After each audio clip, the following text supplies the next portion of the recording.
Hey everybody, and welcome to A Teacher's Wonderland YouTube channel. I'm Ronnie, and make sure you hit that subscribe button or hit the notifications button probably as well, so that you are notified anytime that we post a new video. Today, we're going to be talking about using a graphic organizer with your picture books.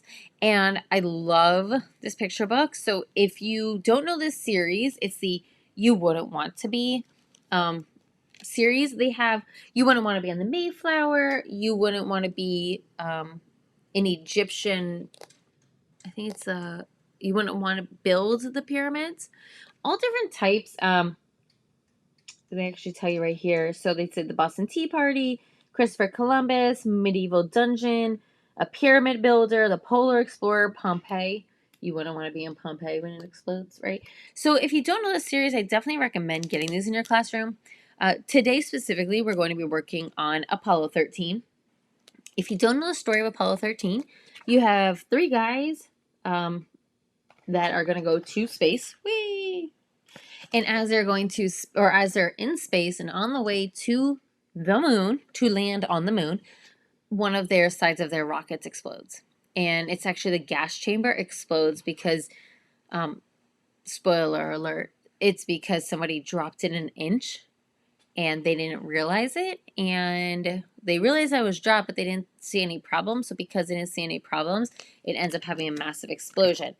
So not only do they have this massive explosion, I mean, things go wrong constantly because of just, yeah, it's just a story of, it's an amazing story. And I will tell my students, hey, don't worry. They make it home safely. So you might want to consider that as well. Here's the page where it explodes. And this is also where Houston, we have a problem came from. So let's talk about some problems that are going to arise. Not only are they going to have an explosion, okay, before they even get into space, one of the astronauts, about a week before he goes to space, is actually pulled from the mission because he was near somebody that actually had the measles, and so he had to be pulled, and he wasn't able to go on the mission, which is crazy, like, to think about, but that's what ends up happening. So as they're in space, they come up with their first problem where obviously it explodes. Their next problem is that they have two options here. Option one, which is this side, they could turn around from where they are, like which hand is it? This one. Okay. They could turn around straight where they are. Just be like, here's our explosion, turn around and get back to Earth. Okay. Option two, which is the one they end up going with, is they have their explosion here and they have to slingshot around the moon, use the moon's ability, or like the gravity, to pull off and fly back. And fly back to Earth. Crazy, right? Problem number one. Problem number two. There was so much carbon monoxide from them breathing that they almost died from carbon dioxide, poisoning. So they ended up having to, and like, remember, they didn't really have a way of getting rid of it because their ship broke down. They had to like shut their ship down.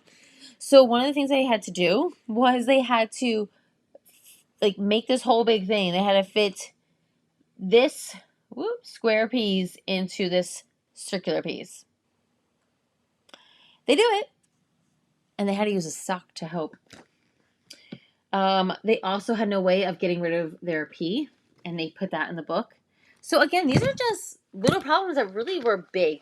One of their astronauts, he ends up getting super, super sick. On the plane, gets fevers, but in the end, they go and they pass by to see where they could have landed. And in the end, they do get home safely. And they're actually able to see what happened. So as it breaks apart on their burn, this is the important piece here, is I actually show this to my kids that like a whole piece is missing. So I do show that to my students to say like, hey, look what happened. They could also have their next problem could be that they could get back into Earth and they could burn up, like right here, if it was too steep. If it was coming in at a weird angle, they just bounce off of the atmosphere and go flying back into outer space and be lost in space. Or they could have a perfect landing. Again, another problem. And then, of course, we know that they do land safely. So this book, is this perfect for problem and solution? Absolutely. So I'm actually going to show you guys. I'm going to pop some pictures here for you guys. Maybe. There we go. All right. So this picture here. Oops. Let me get rid of this one. Okay. So this is actually going to be what we're going to work with today. And I'm going to show you the problem and solution, how it goes with this book. And I use this as a book talk. And I actually use this to talk with my students about it. Okay, so let me see if I can get here. Let's get this page and let me get it smaller. Okay, so what I will actually display, and I'll make this an anchor chart in my classroom, is I'll say problem and solution. It tells about a problem, and then it gives one or more possible solutions. We'll also have the lock and the key right here. Here's the problem, what went wrong, and what we need to fix. Then we have a solution. I will give them different types of example problems plus signal questions or words that can be used. Next thing is I will provide my students with a piece of paper that they can relate. So actually, this is just like their anchor chart, and then they can do this. So first step is getting the questions to know what to do. Okay.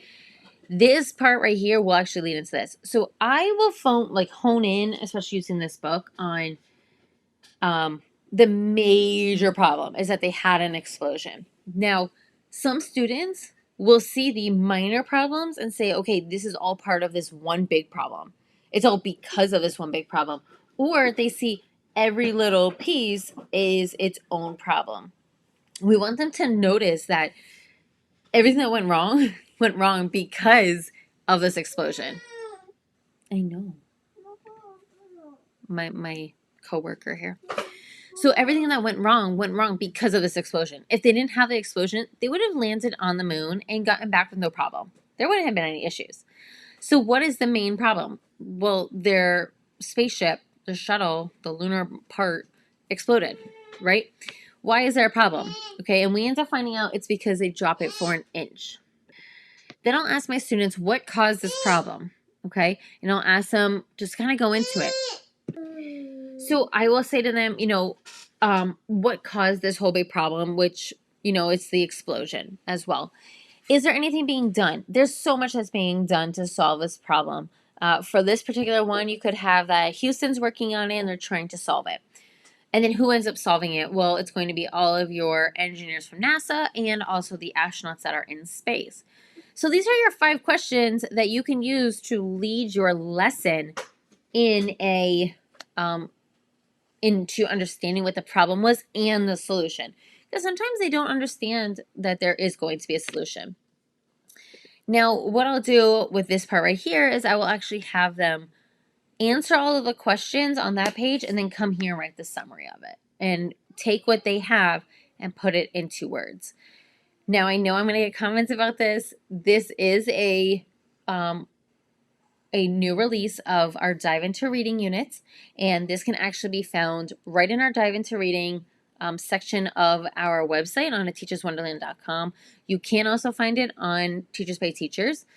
You can get a free version on my website if you just go into teacherswonderland.com. Actually, no, let me see if I can type it for you real fast. Hang on. Let me do text. Sure. Oops. Let's see if I can type this. I don't know how. There we go. Let me exit out of here. So if you want to get the free version, it's from, of course, now it's not going to work. There we go. www.wonderland.com/dive into reading. So there it is. And you can actually, there we go. It's a little bit better, huh? You can actually just go and grab the free Iggy Peck Architect version of it. I'll also put in the show notes below.